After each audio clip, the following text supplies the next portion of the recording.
मेरे की पावन धरती को नमन करता हूँ। बाबा साहब डॉक्टर भीमराव अंबेडकर जी के चरणों में नमन करता हूँ। भगवान वाल्मीकि जी के चरणों में नमन करता हूँ। मंच पर विराजमान हमारे इस सभा के अध्यक्ष आदरणीय मनोटिया साहब, हमारे बीच में मुख्य अतिथि के तौर पर पधारे, हमारे अनुरोध पर नोएडा से पधारे भाई डॉक्टर अश्वनी, डॉक्टर अवनीश जी जो प्रोड्यूसर है फिल्म सफाई बाज के, और मनोज पंडित जी जो कलाकार है उस फिल्म में, हमारे बीच पधारे, उनका आभार व्यक्त करता हूँ। दिल्ली से हमारे बीच पधारे डॉक्टर एस डी चंदेल साहब, लक्ष्मण सिंह चावरिया जी, सुमित चंदेल जी, हमारे बीच राज्यपाल भगवाना जी जो यूपी से ही है, हमारे राष्ट्रीय उपाध्यक्ष हैं, कैलाश वाल्मीकि जी बरेली वाले, राजकिशोर जी हापुड़ से हैं, भोलू वाल्मीकि जी झांझर से आए हुए कुछ साथी हैं, बहुत सारे साथी हैं, हमारे प्रधान सदगुरु प्रधान जी, छोटा साहब, बहुत सारे लोगों को मैं नाम से जानता हूँ। सब लोगों का आभार व्यक्त करता हूँ कि पूरे 4 घंटे से आप लोग इस कार्यक्रम को अटेंड कर रहे हैं। भरे गर्मी में आप लोग धन्यवाद के पात्र हैं, वरना ऐसी गर्मी को झेलना कोई आसान काम नहीं होता। आप सब लोग वास्तव में संगठन के सच्चे सिपाही हैं। आपके लिए वंदन, अभिनंदन, जय। दोस्तों, आज के इस चिंतन शिविर में, दलित चिंतन शिविर में, अभी हमारे साथी पूछ रहे थे कि इस कार्यक्रम का नाम क्या है, तो इस कार्यक्रम का नाम जो मुझे भी बताया गया मेरे साथियों द्वारा, जो हमने डिसाइड किया, वो दलित चिंतन शिविर के नाम से इसको रखा गया। और चिंतन किस बात पे होना है कि हमारी स्थिति 40 साल पहले कैसी थी और आने वाले 20 साल में कैसी हो, वर्तमान हालात कैसे हैं और आने वाले 20 साल बाद हमारी स्थिति कैसी हो। इस शिविर में बहुत सारे लोगों ने अपने अपने वक्तव्य दिए और सबसे मुझे कुछ ना कुछ सीखने को मिला। मेरठ के जाबाज साथियों ने जो बातें कही वो दिल को चुनती हैं, मन को लगती हैं कि बहुत अच्छा बोलते हैं, सुंदर बोलते हैं और विषय पर बोलते हैं। साथियों, मैं एक एक मुद्दे को बताना चाहता हूं। मेरे एक बंधु ने कहा कि हमें नेतृत्व पैदा करना चाहिए। मैं नेतृत्व बता रहा हूं सतवीर देवता वाले प्रधान जी को। जब इनके गांव में अगर कोई पुलिस का सिपाही पहुंच जाता था तो छुप जाते थे, भाग जाते थे, खेतों में भाग जाते थे, डर लगता था सिपाही से। खड़े होकर दिखा दो। ये व्यक्ति गांव का सरपंच बना और सरपंच बनने के बाद डीएम, एसडीएम, डीआईजी, एसपी को लताड़ने की हिम्मत रखता है। ये युवजन समाज के कार्यकर्ताओं की देन है। जब हम लोग निकलते हैं घरों में से तो कुछ कार्यकर्ताओं में ललक होती है कुछ सीखने की, कुछ बनने की। नेता केवल वो नहीं होता जो केवल मंत्री विधायक बन जाते हैं। हम उन्हें तो नेता मानते भी नहीं है, वो तो दलाल कैटेगरी में आते हैं, वो नेता नहीं है। नेता है आप लोग जो भरी गर्मी में एक एक को सुनने की क्षमता रखते हैं और सुनाने की क्षमता रखते हैं। धवन साहब जैसे लोग जो हमें खरी खरी बात बता सकते हैं, ऐसे लोग हमारे नेता हैं। हम उन्हें नेता नहीं मानते, वो तो दलाल है। जहां तक नेतृत्व की बात है, मैं आपको बताना चाहता हूं कि इस संगठन से विधायक निकले, मंत्री निकले, एक व्यक्ति कार्यकर्ता सागर मध्य प्रदेश से साइकिल चला करके दिल्ली आता है। 6 महीने बाद पता चलता है कि वहां पर कृषि मंत्री बन गए होगा। हमारे साथ एक अरसे से जुड़ा हुआ व्यक्ति दिल्ली से साइकिल चला करके आते हैं, दिल्ली सागर से, मध्य प्रदेश से। 6 महीने बाद चुनाव होते हैं, चुनाव लड़ते हैं, चुनाव जीतते हैं और मध्य प्रदेश के कृषि मंत्री बन जाते हैं। हमारे मध्य नागपुर का जिला अध्यक्ष पूरे नागपुर शहर का मेयर हो जाता है। हमारे कार्यकर्ताओं को यह पता नहीं होता कि मैंने टिकट मांगा था, एप्लीकेशन दे के भूल गया, हम देव तालाब सीट जो रीवा के पास है उसके एमएलए का टिकट करा लेते हैं। हमारा काम है अपने कार्यकर्ताओं को डॉक्टर भीमराव अंबेडकर के जैसा बनाना, हमारा काम है। भाई साहब कह रहे थे कि प्रयोगशाला बनानी है, प्रयोगशाला बनी, सैकड़ों कार्यकर्ता दुनिया भर की एडवाइजरी कोर्ट में बने। आपको बताना चाहता हूं कि आज देश में जो सफाई कर्मचारी आयोग, राष्ट्रीय सफाई कर्मचारी आयोग है, वो इस संगठन की देन है। सफाई कर्मचारी आयोग जो देश का बना हुआ है, उसमें वाल्मीकि समाज विकास परिषद, अखिल भारतीय सफाई मजदूर कांग्रेस और अखिल भारतीय अनुसूचित जाति युवजन समाज का खून मिला हुआ है, तब यह आयोग बना। वो दूसरी बात है कि उसमें देश के गद्दार बैठ जाए, कौम के गद्दार बैठ जाए, वो अलग बात है। लेकिन एक चीज बनी, और आपको ये बताते हुए बड़ा गर्व हो रहा है कि दिल्ली में जो दिल्ली प्रदेश में दिल्ली की सरकार ने जो कमीशन बनाया, वो भी युवजन समाज के कार्यक्रमों द्वारा ही बना। और दिल्ली में 2 मेंबर जब बने तो एक मेंबर महिला जो हमारी बनी, मोहिनी जीनवाल, वो इत्तेफाक मेरी पत्नी है। जैसे ही मान सम्मान को हमारी ठेस लगती है, उसने लात मार दी कुर्सी को। जहां 1000 से लेकर 1300 लोग उस मेंबर की कुर्सी की लाइन में थे, उसने लात मार दी, इस्तीफा देकर शीला दीक्षित के मुंह पे मारे। जो ये जज्बा पैदा कर सकता है वो आगे उठ सकता है।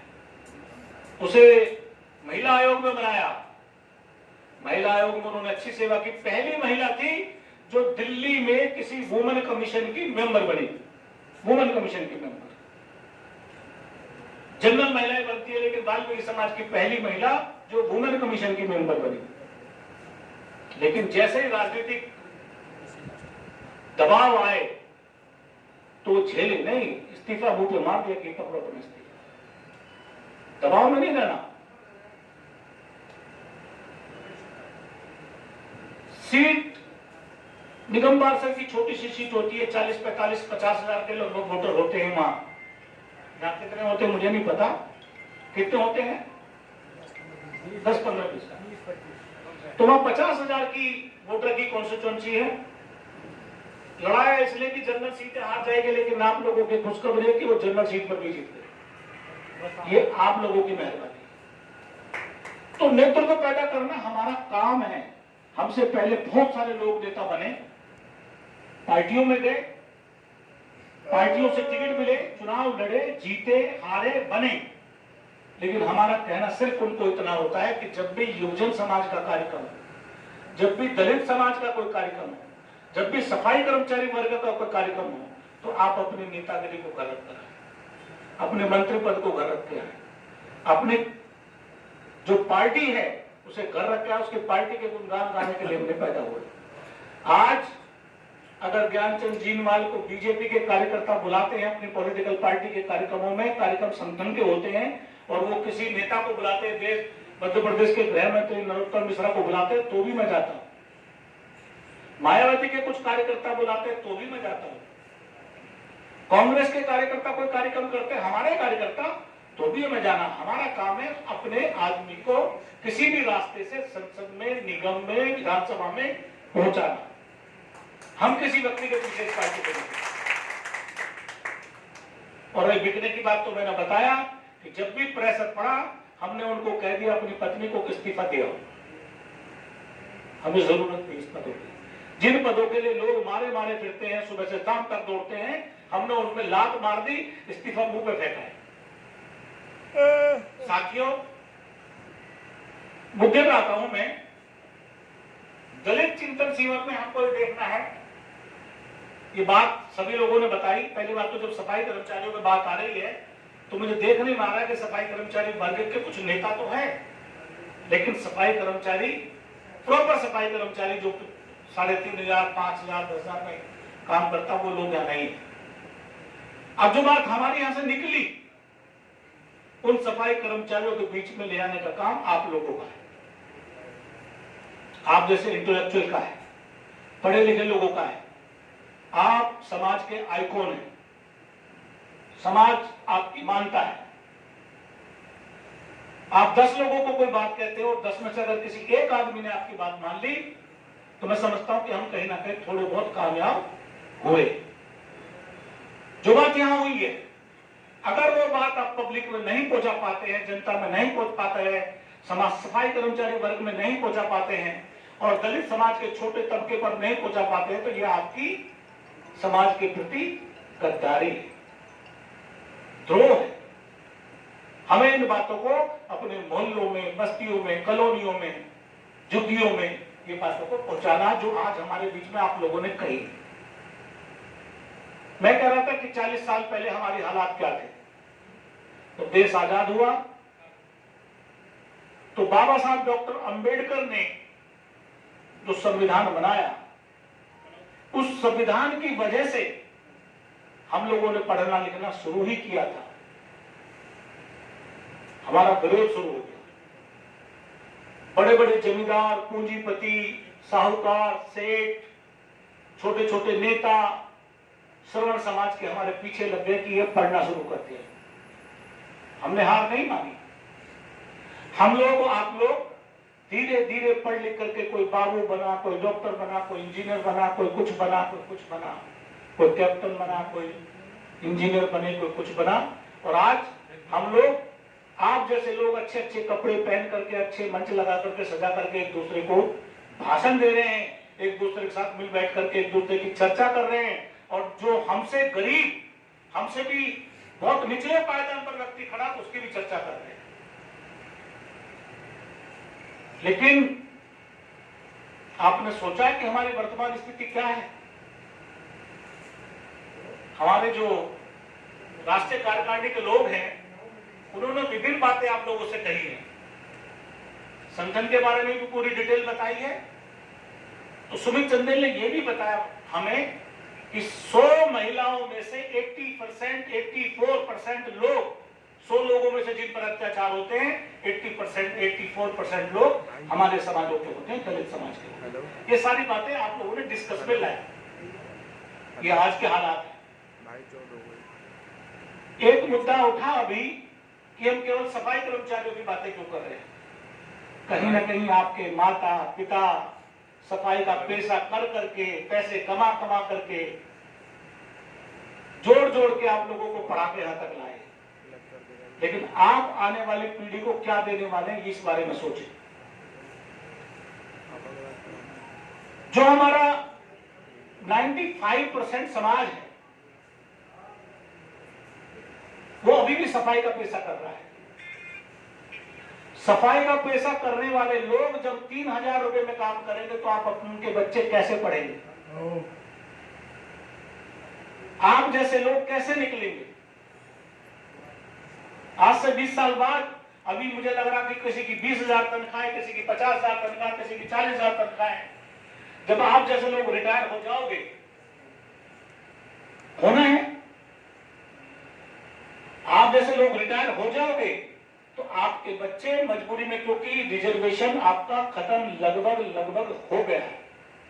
आप रिजर्वेशन की वजह से आए, आप ये ना सोचे कि मैंने क्वालिफिकेशन प्राप्त की तो मैं लग गया। ये बाबा साहब डॉक्टर भीमराव अम्बेडकर का एहसान है हमारे समाज पर कि हम लोग किसी भी कैटेगरी में लगे तो बाबा साहब भीमराव अम्बेडकर के दिए आरक्षण के द्वारा लगे। ये आरक्षण खत्म। आप लोगों के टाई लगाना, सूट लगाना, हैट लगाना, अच्छे कपड़े पहनना सब धीरे धीरे खत्म होने वाला है। आप सब लोगों को प्राइवेट सेक्टर में नौकरी के लिए जाना है जहां रिजर्वेशन नहीं है। वहां पर लाला की दुकान है, वो चाहेगा तो नौकरी देगा, चाहेगा तो नौकरी नहीं देगा। आपने अगर ग्रेजुएशन करी है और किसी ब्राह्मण ने भी ग्रेजुएशन करी है तो आप ये मान लीजिए कि आपका बच्चा नौकरी पर नहीं लगना, ब्राह्मण में बच्चा लगना है, क्योंकि मानसिकता चेंज नहीं हुई अभी लोगों की। आप शहरों की बात करते हैं, मेरठ बहुत अच्छा शहर है, बहुत प्रबुद्ध शहर है, अच्छी सैलरी दिला रहे हैं आप लोग, लेकिन ये ज्यादा समय तक जिंदा रहने वाला नहीं है। क्योंकि जिस तरह प्राइवेटाइजेशन का दौर चला है, उस दौर में आप लोगों को भी 3,000, 5,000, 7,000, 8,000, 10,000 की नौकरी पर आना पड़ेगा। फिर आपके बच्चे 40 साल पुरानी स्थिति में आ जाए। ये आने वाले 20 साल में हम आपको देखेंगे। अगर आप आज नहीं समझे तो हमारा भविष्य अंधकार में है। इसलिए हमने कहा था पिछली जो वर्चुअल मीटिंग हुई थी कि हम सफाई के पैसे को ठेकेदारी प्रथा से मुक्त कराना चाहते हैं। और मुझे गर्व है अपने साथियों पर कि उन्होंने उस मीटिंग को अपने अपने जिलों में, प्रदेशों में, कमिश्नरी में ज्ञापन दे दे करके एक बड़ा मुद्दा बनाया और सैकड़ों जगहों पर, इंदौर हो, साउथ इंडिया हो, बंगाल हो, महाराष्ट्र हो, गुजरात हो, सभी जगह पर, हरियाणा, उत्तराखंड, पंजाब, दिल्ली, यूपी, सभी जगह लोगों ने ज्ञापन दे करके अपनी अपनी उपस्थिति दर्ज कराई। आप लोगों का एक फर्ज बनता है, पढ़े लिखे लोग जो कहते हैं कि हम पढ़े लिखे लोग हैं, कि अगर एक दिन में 1 लाख पोस्ट कार्ड केवल प्रधानमंत्री के दरवाजे पर पहुंच जाए हमारे लोगों के, पढ़े लिखे लोगों के, तो समझ जाएंगे वो कि कुछ हो रहा है, ये ठेकेदारी प्रथा क्या है। लेकिन उस पढ़ाई लिखाई का फायदा नहीं है। कोई लेटर पैड नहीं छपाता, अपने कार्ड छपवा लो। लेटर हेड के बजाय पोस्ट कार्ड पे लिख दो। हम देश में ये मुहिम चलाना चाहते हैं कि हमारी बात जब इंदौर में उठी तो जो सीआईडी है वो जानते हैं कि क्या बात है। जब हमारा आदमी रतलाम में ज्ञापन दे रहा है तो बाकी सीआईडी को भी पता है कि क्या बात हुई। हमारा आदमी ग्वालियर में भी ज्ञापन दे रहा है तो पता चला कि क्या बात है। तो जब 10 ज्ञापन जाते हैं तो स्टेट में चर्चा जरूर होती है, और जब सैकड़ों जाते हैं तो स्टेट में चर्चा होती है, और जब लाखों जाएंगे तो नेशनल में भी चर्चा होगी। ये एक समस्या है जिसका समाधान ये लोग चाहते हैं। आप लोग धूम में से बाहर नहीं निकल सकते। कुछ लोग तो इतना तो कर सकते हैं कि पोस्ट कार्ड लिख के और एक ही दिन लिख के। इन मीटिंगों से क्या होगा? आप 100 पोस्ट कार्ड लीजिए, अलग अलग आदमी से लिखवाइए और सीधे पोस्ट कर दीजिए प्रधानमंत्री या मुख्यमंत्री, तो चर्चा में आ जाओगे आप। मैं आपको एक घटना बताना चाहता हूं। आपने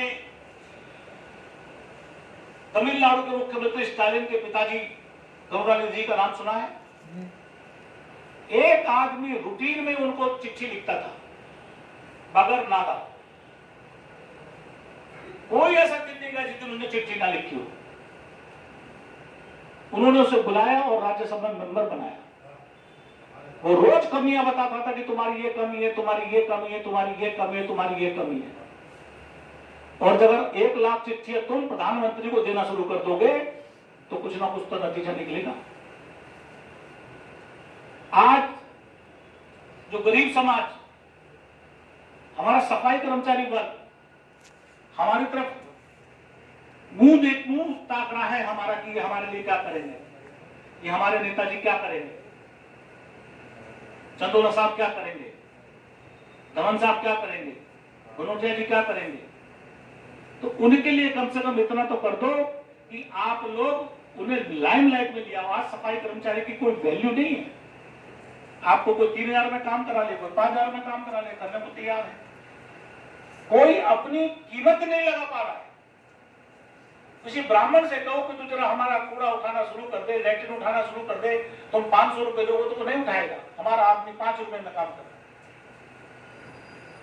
तो सफाई कर्मचारियों को उसकी कीमत तो बता दो। गांव में 13,000 रुपए, 12,000 रुपए की तनख्वाह, लेकिन हमारा कर्मचारी 12,000 में काम करने के बजाय उसी कर्मचारी का काम 2,000 में कर रहा है। तो कम से कम आप लोगों का फर्ज ये बनता है, युवजन समाज के कार्यकर्ताओं का, सभी समाज सेवकों का फर्ज बनता है कि उसको अपनी ताकत याद दिला दो कि तेरी ताकत बहुत है। जामवंत ने हनुमान को उसकी ताकत दिलाई थी याद, तो समुद्र पार कर दिया था।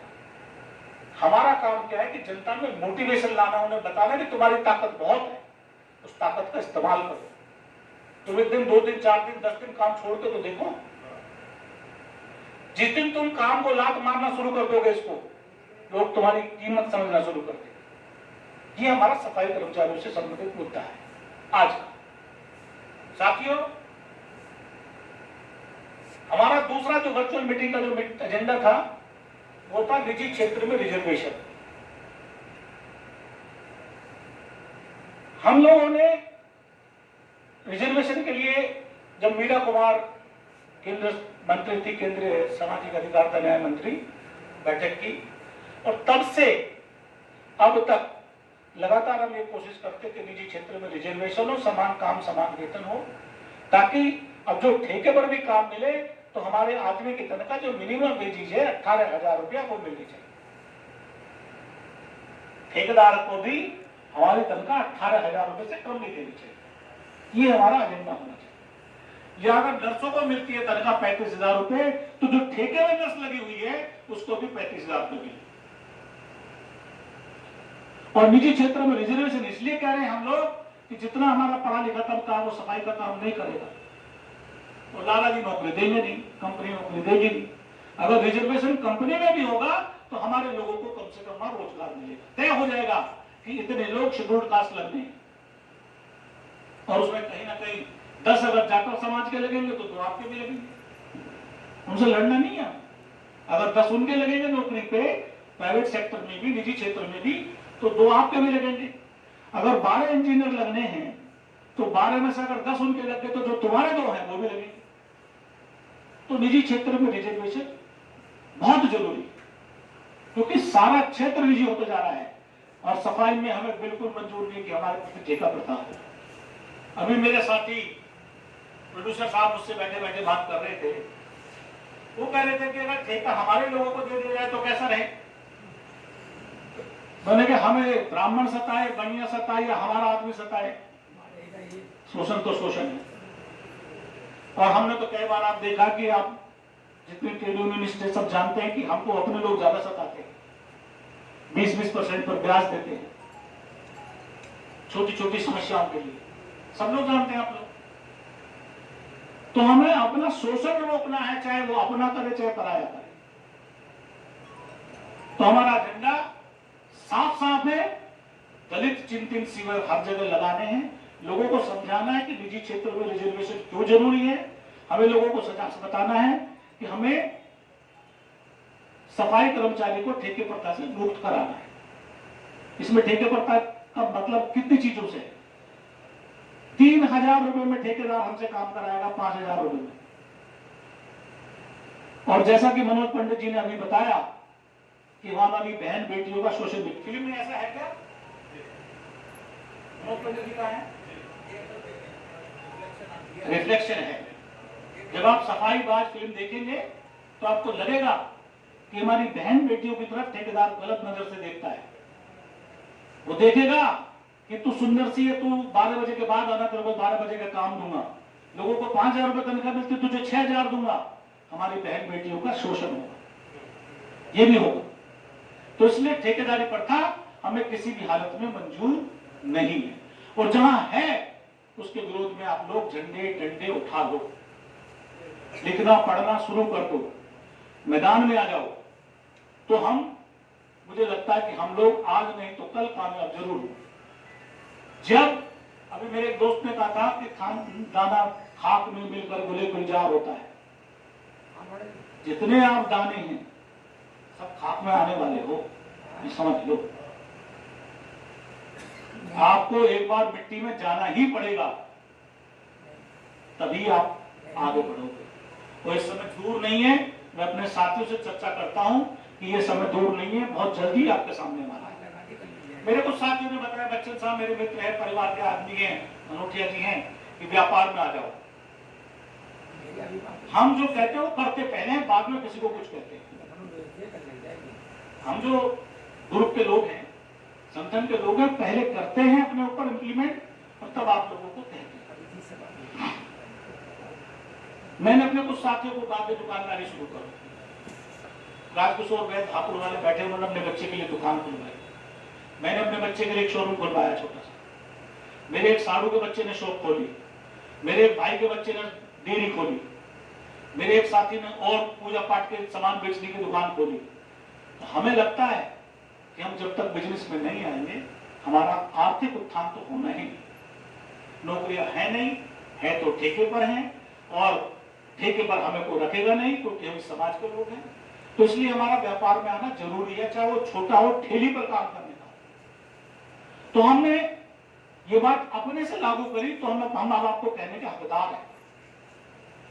और मेरठ में भी बहुत सारे लोग व्यापार कर रहे हैं, और इसी तरह अगर आप अपने जैसे लोग बनाते रहोगे तो बहुत सारे लोग व्यापार में लग जाएंगे। हमारी आर्थिक स्थिति एजुकेशन से भी कम नहीं सुधरेगी। एजुकेशन नौकरी का बहाना मत समझो कि एजुकेशन प्राप्त करें तो नौकरी मिल जाएगी। एजुकेशन से नौकरी नहीं मिलेगी। एजुकेशन से आपके ज्ञान में वृद्धि होगी, उस वृद्धि के आधार पर आप बिजनेस अच्छा कर सकते हैं, सोचने की समझने की शक्ति आप में अच्छी आ सकती है। लेकिन आप सोचें कि हमें नौकरी अच्छी मिल जाएगी तो मुझे आने वाले समय में ये उम्मीद बिल्कुल नहीं। और अंत में मैं आपको सिर्फ इतना बताना चाहता हूं कि जब हम शुरू में संगठन को खोला था तो हमने नाइट क्लासेस छोटी छोटी शुरू करी थी, अपने बच्चों को पढ़ाना शुरू किया था, और आज वो बच्चे पढ़ लिख करके अच्छी अच्छी पोस्टों पर पहुंच गए। हमारे बच्चे लिख के पढ़ के पोस्टों पर भी अच्छी भी पहुंच गए, और जो हमने व्यापार का काम शुरू किया उसमें भी सैकड़ों लोगों ने व्यापार शुरू कर दिया। कुछ लोग ऐसे हैं अभी भी जो चहुमुखी विकास चाहते हैं। मेरे दोस्त राजेंद्र पाल गौतम मिनिस्टर है दिल्ली में, लेकिन विधानसभा में दहाड़ता है मेरा दोस्त। उसे पर आपने कभी सुना होगा स्पीच उनकी, तो उन्होंने कहा था कि हमारे पास, हम इस देश के मूल्यवासी हैं, हमारा आधिपत्य होना चाहिए इस देश में। जब मुख्यमंत्री उनकी तरफ को देखता तो परवाह नहीं करता। आपने सुनी होगी स्पीच, तो धड़ल्ले से बोलता है बंदा। वो ये कहता है कि इस देश के संसाधनों पर हमारा हिस्सा कहां है, जो हम कहते हैं। इस देश में नौकरियों में हमारा हिस्सा कहां है, इस देश के व्यापार में हमारा हिस्सा कहां है। हमारे कितने लोग व्यापारी हैं, हमारे कितने लोग अफसर हैं, हमारी कितनी खाने हैं कोयले की, हमारी कितनी पत्थर की खाने हैं, हमारी कितनी नदियों पे जंगल पे हमारा राज है, हमारा जल जंगल जमीन हमारा कितना अधिकार है। जब हम इस देश के निवासी हैं, इस देश में अपनी मिट्टी में हम पैदा हुए हैं और हम इसके मूल्यवासी हैं, और हमारे पास साधनों की कमी है, इसमें हमारा हिस्सा है।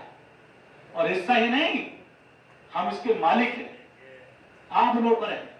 यूरेशिया से ब्राह्मण आया, आकर के सारी चीजों पे कब्जा करके बैठ गया, ये नहीं चलने वाला।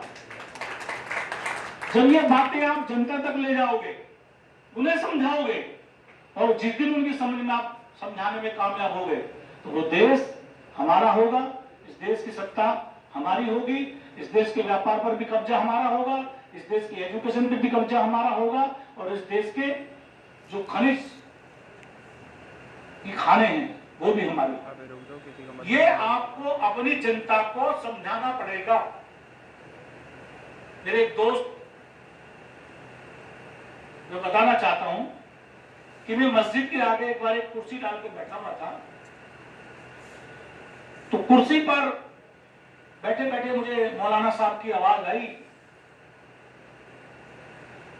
तो उन्होंने अपनी तकरीर शुरू की, तहरीर शुरू की, मैं सुनता रहा। तो मैंने, एक सब्जी मंडी थी वहीं, तो मैंने उससे पूछा कि आप तुम पढ़ते लिखते हो, ये तकरीरों से क्या लाभ है? हेलो। तो उसने कहा साहब आप पढ़ लिख गए, आपको क्या मिल रहा है? हेलो। आप कमाओ हमारे लिए, हमारी ताकत इतनी ज्यादा हो जाएगी कि हम आपके जमीनों पर कब्जा कर लेंगे, आपके पैसे पर कब्जा कर लेंगे। मुस्लिम भाई ने मुझे कहा। तो सोच देखो उस व्यक्ति की कि उसने अपनी तादाद के बल पर यह कहा कि हमें ये मिल जाएगी चीज, हम छीन लेंगे आपसे। हमारी भी तादाद कोई कम नहीं है। आप छोड़कर तो देखो, लात मार कर तो देखो 10 दिन, पता चल जाएगा। हमने कहा था, अभी हमारा एक मूवमेंट चल रहा है भाई, एक बार उनसे बात करना कि हम लोग एक बार दिवाली पर राष्ट्रीय स्तर पर हड़ताल हो जाए, हर शहर में हड़ताल हो जाए सफाई कर्मचारियों की। जब लोग अपने घरों में दीप जलाएं तो उनके घर के आगे कूड़ा पड़ा हो, उनके घर के आगे लेटरिन पड़ी हो, और ऐसा हम कर सकते हैं।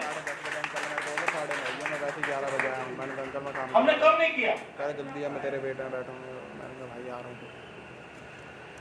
हमने कब नहीं किया। मैं एग्जाम्पल देता हूँ 4 बातों का।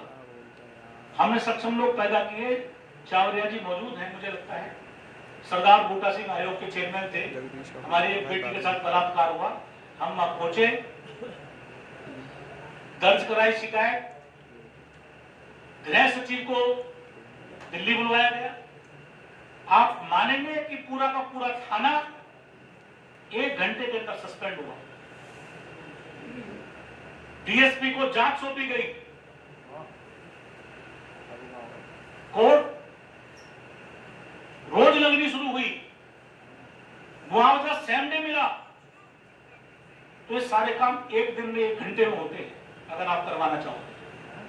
एक ताकत का इस्तेमाल कभी कभी हम भी करते हैं। बहुत सारे ऐसे काम हुए जो हमें भी नहीं पता कि हम कर गए, हमें तो बाद में पता चलता है कि साहब आपने कोई चिट्ठी लिखी थी, उनसे करवाया था, वो काम तो हो गया, हमें भी पता नहीं चलता। हजारों लाखों कार्यकर्ता अगर आज हमारे बीच में हैं तो वो इसलिए है कि हम अपने काम के प्रति सच्चे ईमानदार हैं। आपने देखा होगा कि राष्ट्रीय अध्यक्ष बन जाते हैं, एक पेन हाथ में होता, लेटर पैड अपना होता, एक घर में बैठा राष्ट्रीय अध्यक्ष होता है।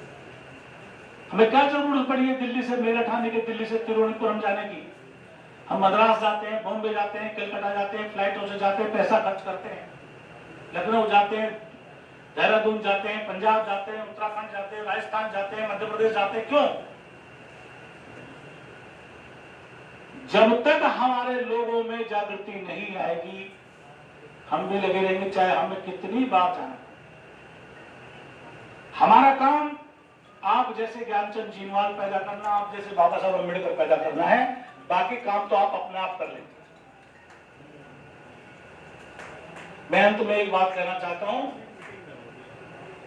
कि खुद को कर बुलंद इतना कि हर तदबीर से पहले खुदा बंदे से ये पूछे, बता तेरी रजा क्या है। पहले अपने आप को इतना ईमानदार कर लो अपने प्रति, समाज के प्रति, कि लोग तुम्हारा उदाहरण दें। सच्चाई छुप सकती है, हार नहीं सकती कभी। जो लोग हमारे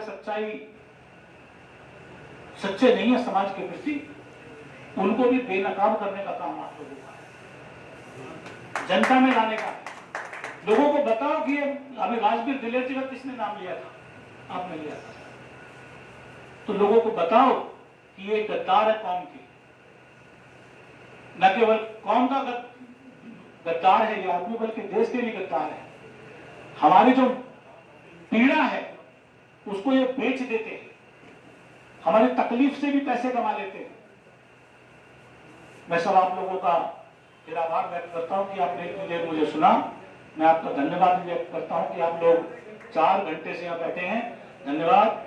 जय भीम, जय भारत। आज का ये दलित चिंतन शिविर आपके आने से, आपके उद्बोधन से, आपकी चर्चा से संपन्न होता है।